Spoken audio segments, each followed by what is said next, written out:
Hello, welcome all of you. मैं Siddharth Rao, assistant professor political science, government NM college Hanumangarh से। विद्यार्थियों, आज का जो हमारा टॉपिक है वो है राज्य के नीति निदेशक तत्व, यानी directive principles of state policy. हमारे संविधान की हम जानते हैं कि एक मुख्य विशेषता है नीति निदेशक तत्व। विश्व के अन्य देशों के संविधानों में आयरलैंड के संविधान को छोड़कर अन्य किसी देश के संविधान में भी इस प्रकार के तत्व नहीं है। भारतीय संविधान के निर्माताओं ने संविधान निर्माण के समय केवल राज्य के संगठन की व्यवस्था और अधिकार पत्र का वर्णन ही नहीं किया है, बल्कि हम देखते हैं कि इस दिशा में भी उन्होंने निश्चय किया जिसकी ओर वो बढ़ने का प्रयास भविष्य में करना चाहते थे। संविधान निर्माताओं का लक्ष्य भारत में लोक कल्याणकारी राज्य की स्थापना करना था और इसीलिए उन्होंने नीति निदेशक तत्वों के अंदर ऐसी बातों को शामिल किया जिन्हें कार्य रूप में परिणित किए जाने पर एक लोक कल्याणकारी राज्य की स्थापना किया जाना संभव हो सके। जो डायरेक्टिव प्रिंसिपल्स हैं वो हमारे राज्य के सामने कुछ ऐसे आदर्श उपस्थित करते हैं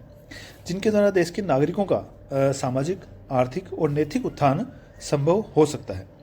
संविधान की प्रस्तावना द्वारा भारत के नागरिकों को स्वतंत्रता, समानता और न्याय प्रदान करवाने का जो लक्ष्य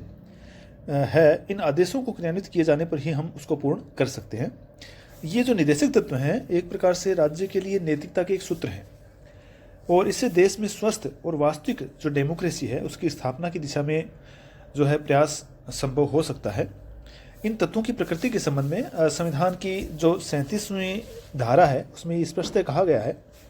कि इस भाग में दिए गए उपबंधों को किसी भी न्यायालय के द्वारा बाध्यता नहीं दी जा सकेगी, किंतु तब भी इसमें दिए हुए तत्व देश के शासन में मूलभूत हैं और विधि निर्माण में इन तत्वों का प्रयोग करना राज्य का कर्तव्य होगा। इसका ये मतलब है कि निश्चित रूप से संविधान निर्माता जो कार्य करना चाहते थे हो सकता है कि वो उन परिस्थितियों में संभव नहीं था और उन प्रावधानों को वो वाद योग्य भी नहीं बना सकते थे क्योंकि देश के अंदर उस समय उसके अनुकूल परिस्थितियां नहीं थी, किंतु चाहते थे कि जब भी भविष्य में अच्छी परिस्थितियां देश में उत्पन्न हो तो हम अपने नागरिकों को वो सब सुविधाएं और वो सब अधिकार उपलब्ध करवा सकें जो हम वास्तव में देना चाहते हैं। इसीलिए उन्होंने जब भी नीति का निर्माण सरकार करे तो उसका ध्यान आकर्षण करने के लिए एक नीति निदेशक तत्वों को अपने संविधान में स्थान दिया जिसके माध्यम से इस देश के आगे की नीतियों का निर्माण किया जाना संभव हो सके। आर्टिकल 37 से ये बात तो स्पष्ट है कि निदेशक तत्वों को मूल अधिकारों के समान या उनके बराबर वैधानिक शक्ति प्रदान नहीं की गई है। इसका मतलब है कि निदेशक तत्वों की क्रियान्विति के लिए न्यायालय के द्वारा किसी प्रकार के आदेश जारी नहीं किए जा सकते हैं। वैधानिक शक्ति प्राप्त न होने पर भी ये जो हमारे डायरेक्टिव प्रिंसिपल्स हैं वो राज्य शासन के संचालन के हम कह सकते हैं कि आधारभूत सिद्धांत हैं और राज्य का ये नैतिक कर्तव्य है कि व्यवहार के अंदर सदैव ही इन नीति निदेशक तत्वों का पालन करे। इन नीति निदेशक तत्वों की प्रकृति को स्पष्ट करते हुए जी.एन. जोशी ने कहा है कि इन निदेशक तत्वों का विधानमंडलों को कानून बनाते समय और कार्यपालिका को इन कानूनों को लागू करते समय ध्यान रखना चाहिए। ये उस नीति की ओर संकेत हैं जिसका अनुसरण संघ और राज्यों को करना चाहिए। इसी प्रकार से अमरनंदी ने कहा था कि नीति निदेशक तत्व ऐसे आदेश के रूप में है जो संविधान के द्वारा राज्य को दिए गए हैं। तो इस प्रकार जब हम नीति निदेशक तत्वों का हम स्वरूप देखते हैं तो प्रमुखतः 3 बातें उसके अंदर उल्लेखनीय हैं। नंबर 1, इन जो तत्व हैं ये जो तत्व हैं इनको न्यायालय के द्वारा लागू नहीं किया जा सकता या यूँ कहें कि इन्हें वैधानिक शक्ति प्राप्त नहीं है। नंबर 2, निदेशक तत्व जो है देश के शासन में अपने आप में मूलभूत स्थान रखते हैं वैधानिक न होते हुए भी। नंबर 3, कानून बनाते समय इन तत्वों का प्रयोग करना राज्य का कर्तव्य होगा, यानी उसकी ड्यूटी होगी। यहाँ राज्य का अभिप्राय है सभी राजनीतिक सत्ताएं, यानी केंद्रीय सरकार, पार्लियामेंट, स्टेट गवर्नमेंट, विधानमंडल और भारत सरकार या यूँ कहें कि राज्य सरकारें, इन सब के अधीन सभी स्थानीय और अन्य प्राधिकारी इस बात के अधीन आते हैं कि वो इन डायरेक्टिव प्रिंसिपल्स का जो है ध्यान रखेंगे जब भी वो नीति का निर्माण करेंगे। इन नीति निदेशक तत्वों का जिक्र संविधान के भाग 4 में आर्टिकल 38 से लेकर के और आर्टिकल 51 तक इनका जिक्र किया गया है और इसको अगर हम ध्यान से देखें आर्टिकल 38 से 51 तक तो इन निदेशक तत्वों को हम सुविधा की दृष्टि से या इनके अंदर जो बातें बताई गई हैं उनके आधार पर अलग अलग भागों में बांट सकते हैं। जैसे कि कुछ निदेशक तत्व आर्थिक सुरक्षा से संबंधित हैं, कुछ निदेशक तत्व सामाजिक हित से संबंधित हैं और कुछ जो है प्राचीन स्मारकों की रक्षा से संबंधित हैं।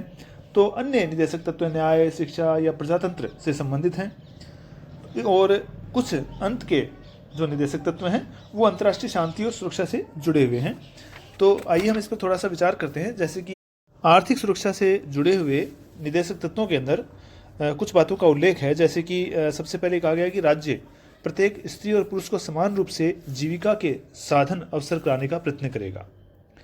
इसी प्रकार राज्य जो है वो देश के भौतिक साधनों के स्वामित्व और नियंत्रण की ऐसी व्यवस्था करेगा कि ज़्यादा से ज़्यादा सार्वजनिक हित का पालन हो सके। और आर्थिक सुरक्षा से जो जुड़े हुए अन्य जो निदेशक तत्व हैं उनमें भी इसी तरह के प्रावधान किए गए हैं। जैसे कि राज्य इस बात का भी ध्यान रखेगा कि संपत्ति और उत्पादन के जो साधन है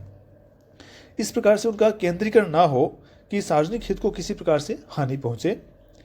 राज्य प्रत्येक नागरिक को, चाहे वो स्त्री हो या पुरुष हो, समान कार्य के लिए समान वेतन प्रदान करेगा। इसी प्रकार राज्य श्रमिक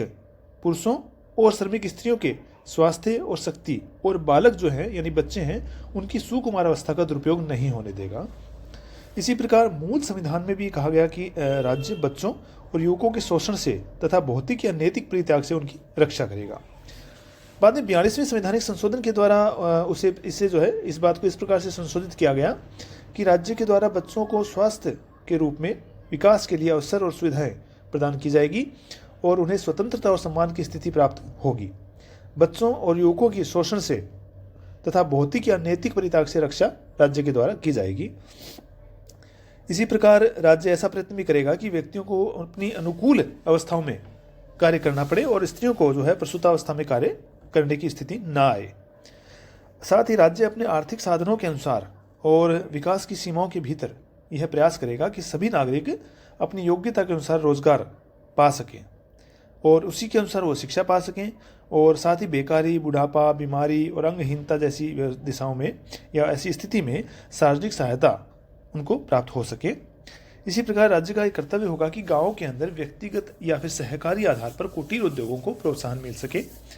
वैज्ञानिक आधार पर कृषि का संचालन करना भी राज्य का कर्तव्य होगा। राज्य पशुपालन के लिए अच्छी प्रणालियों का प्रचलन करेगा। गायों, बछड़ों और अन्य दुधारू जो पशु हैं या यूँ कहें कि वाहक पशुओं की नस्ल सुधारने के लिए और उनके वध को रोकने का भी राज्य के द्वारा प्रयास किया जाएगा। इसी प्रकार 42वें संवैधानिक संशोधन के द्वारा आर्थिक सुरक्षा संबंधी 2 डायरेक्टिव प्रिंसिपल्स और हमारे संविधान में जोड़े गए, जो कि इस प्रकार हैं कि राज्य इस बात का प्रयत्न करेगा कि कानूनी व्यवस्था का संचालन समान अवसर और न्याय की प्राप्ति में सहायक हो सके और उचित व्यवस्थापन और योजना या अन्य किसी प्रकार से समाज के अंदर जो कमजोर वर्ग हैं उनके लिए निःशुल्क कानूनी जो सहायता है उसकी व्यवस्था की जा सके, जिससे कि आर्थिक जो है असमर्थता या अन्य जो है किसी प्रकार से व्यक्ति न्याय से वंचित न हो पाए। और इसी प्रकार राज्य उचित व्यवस्थापन या अन्य प्रकार से औद्योगिक जो संस्थाएं हैं उनके प्रबंध में कर्मचारियों की भागीदारी बढ़ाने के लिए वो प्रयास करेगा। इसी प्रकार 44वें संवैधानिक संशोधन 1979 के द्वारा भी आर्थिक सुरक्षा से संबंधित कुछ निदेशक तत्वों में एक और एलिमेंट जोड़ा गया। वो था कि राज्य न केवल व्यक्तियों की आय और उनके सामाजिक स्तर और सुविधाएं और अवसरों संबंधी भेदभाव को कम करने या यूँ कहें कि कम से कम करने का प्रयत्न राज्य के द्वारा किया जाएगा। तो इस तरीके से देखते हैं कि राज्य के डायरेक्टिव प्रिंसिपल्स के अंदर आर्थिक सुरक्षा को लेकर के निदेशक तत्वों के अंदर काफ़ी बातों को स्थान दिया गया है और उनमें से धीरे धीरे जैसे जैसे देश के अंदर विकास हो रहा है इनके अंदर से काफ़ी बातों को जो है राज्य के द्वारा कानूनी प्रावधानों के हिसाब से अमल में भी लाया गया है। इसी तरह कुछ निदेशक तत्व हमारे संविधान में सामाजिक हित से भी जुड़े हुए हैं। जैसे कि हम देखते हैं कि राज्य जो है वो लोगों के जीवन स्तर को सुधारने और उनके स्वास्थ्य में सुधारने के लिए निरंतर प्रयत्न करेगा।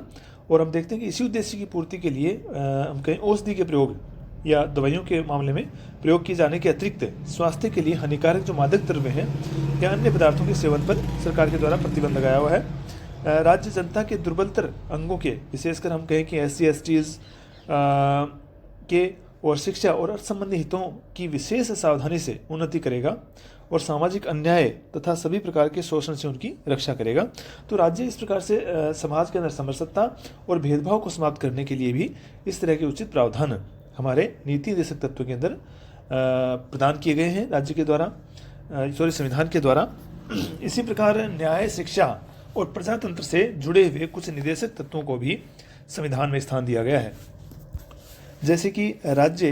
भारत के समस्त राज्य क्षेत्र के नागरिकों के लिए एक समान नागरिक संहिता यानी यूनिफॉर्म सिविल कोड प्राप्त करने का प्रयास करेगा। आर्टिकल 44 के अंदर ये बात कही गई है। इसी तरह राज्य की लोक सेवाओं में